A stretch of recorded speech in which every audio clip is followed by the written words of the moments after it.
നമ്മൾ 1/2 saint മണ്ണിനും 1 saint മണ്ണിനൊക്കെ നമ്മൾ അഹങ്കരിക്കൂല. ഒരു 6 അടി വയ്യ ചോദിച്ചാൽ നമ്മൾ എന്ത് ചെയ്യില്ല, കൊടുക്കാൻ ബുദ്ധിമുട്ടാവും. അതിനെന്നാളെ പറയണ ലക്ഷങ്ങൾ വില പറയും, വില തീരെ കൊടുക്കൂല. അവരൊക്കെ കാണേണ്ട അവസ്ഥ മക്കൾ, ഓരോരോ വീടുകൾ ഇത് കണ്ടില്ലേ.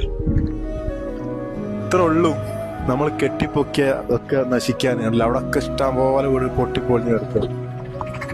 ഇതല്ലേ ഒന്നുമില്ലാതായ രാത്രി, ഒരു രാത്രി കൊണ്ട്, മണിക്കൂറുകൾ കൊണ്ട് ഇതുണ്ടോ ഏതാ ഒന്ന് ആലോചിച്ച് നോക്കിയാൽ വീടിന്റെ ഒക്കെ അവസ്ഥ. ഒന്നുമില്ല, ഇവരൊക്കെ ഇട്ടെറിഞ്ഞ് പോയി. ഇവിടെ മൃഗങ്ങളെ ശല്യാണ് ഇപ്പൊ പറഞ്ഞത്.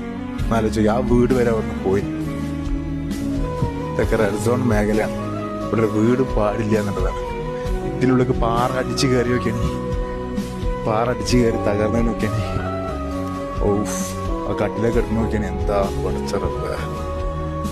ഈ നമ്മൾ ഈ നടക്കുന്ന ഭൂമിന്റെ അടി ചിലപ്പോൾ മയ്യത്തുകൾ ഉണ്ടാവും, പറയാൻ പറ്റൂല. ഉണ്ടോ, ഇതും തകർന്നടിഞ്ഞ വീടുകളാണ്. ഓഫ്, ഫസ്റ്റ് നില മൊത്തം പോയി. സെക്കൻഡ് നില ബാത്റൂമൊക്കെ കണ്ടില്ല നിങ്ങള്. വന്നടിച്ച കല്ലിന്റെ വലിപ്പം നോക്കിയാണ് നിങ്ങള്. ഇതൊക്കെ നോക്കിയാണ് വന്നടിച്ച കല്ലുകൾ. എന്താണ് റബ്ബേ.